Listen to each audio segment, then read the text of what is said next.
Manahar, who would not be able to join us in our presentation this afternoon due to his illness. Our discussion this afternoon is based on the types of reading assessment and how it is utilized in the classroom. First, what is reading assessment? Sir Talish, what do you think is reading assessment? What is reading assessment? Now, reading assessment examines a student's skill by looking at the child's reading accuracy. For example, measures is to have a student read a particular passage or a text. Now, in that way, now it can help the child to understand like various skills like grammar skills, punctuation, and so on. Okay.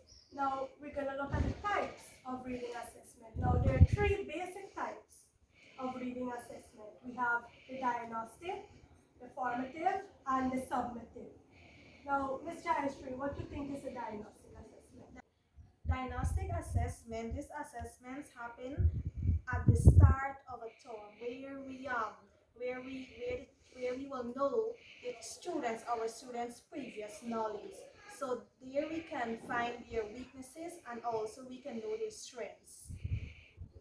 Ms. Nalini, thank you, Ms. Jayashree. Ms. Nalini, what do you think is that formative assessment? Okay, so when we talk about this formative assessment, it's an assessment which is used in the middle or at the middle of the lesson or year. It basically determines how students progress during that term. Like in the middle, we can do an assessment, a reading assessment. You give them a passage, see how much they would have grasped in that passage, and we know where to start again come the next half of the term. Okay, thank you, Ms. Nalini. Sir Talish, what do you think is summative? Well, summative assessment is like an assessment at the end of the term. Like for example, how we have like end of term tests. Now we can see now, like when the child do the test, now we can see where they improve or where they drop back. So we know now, like the previous term, the next term that will be coming, we can know like which part we can input some more information into that part. Okay, so diagnostic is the beginning, formative is in the middle, and summative at the end. Okay. Roles of reading assessment in schools. Now, there are many roles of reading assessment. Mr. Aishri, what do you think is one of those roles? One of the roles provide teachers with information on what skills students have or have not mastered. Well, another role of reading assessment is also help teachers know the skill level of their student, since students have varying experiences and knowledge. Well, I think another role is the monitor student progress. Another role is that it provides teachers with information that is vital in helping teachers to determine what to teach and how to teach it. It also allows teachers to make full use of their times and focus on information and content. Why do you think we have reading assessments in Guyana? For me, I think it's because it allows us teachers to identify our students or children strengths and weaknesses. Another reason why we have reading assessment is because it measures our student skills against their grade level expectations. I think it also improve or help our students in the language aspect. For example, sight words, reading comprehension, composition, and so on. Another reason it creates feedbacks for teachers in order to improve our students' performance. How do you think reading assessment helps us as teachers?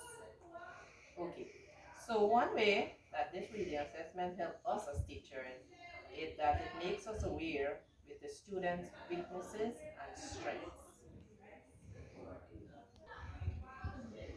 The teacher will be aware of the reading levels of the student so that the students will not left behind. I think the information gained from the assessment allows us teachers to create appropriate instruction for our learners. Now, we're going to look at the diagnostic assessment.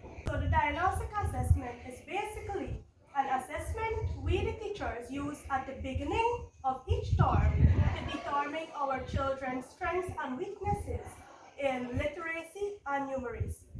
Now, what do you think is the importance or benefits of using a diagnostic assessment?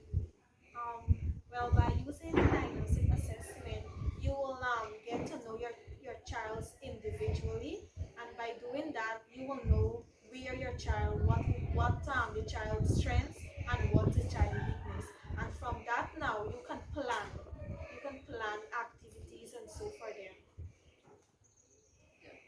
In addition to what Miss said, now she said that you can plan activities.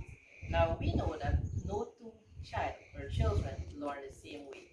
So one of the importance of diagnostic is diagnose where a child may their strength is, where their weakness is.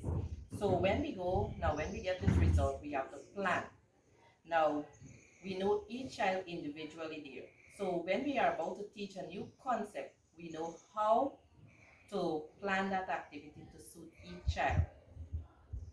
So that is one of the benefits, and it's in literacy and in mathematics because we know that the concept, if let's say Miss Kimberly, she may learn fraction one way, and then I have another method, I can teach another child, and the child will grasp it that way. So by doing this diagnostic test, we gather that information, and that's how we use it to continue to progress in the term. So, Kalish, how you think we could link the diagnostic assessment to the literacy standards and benchmark? I think you can link the literacy standards and benchmark to the diagnostic assessment. Now, if you look at grade 5 diagnostic assessment, right, there is a passage entitled COVID-19 vaccine. Now, in that part there of that assessment, now when you want to link it now to the literacy standard and benchmark, the grade 5 literacy standards and benchmarks, right? Now, 1.2, it says speak fluently and in groups.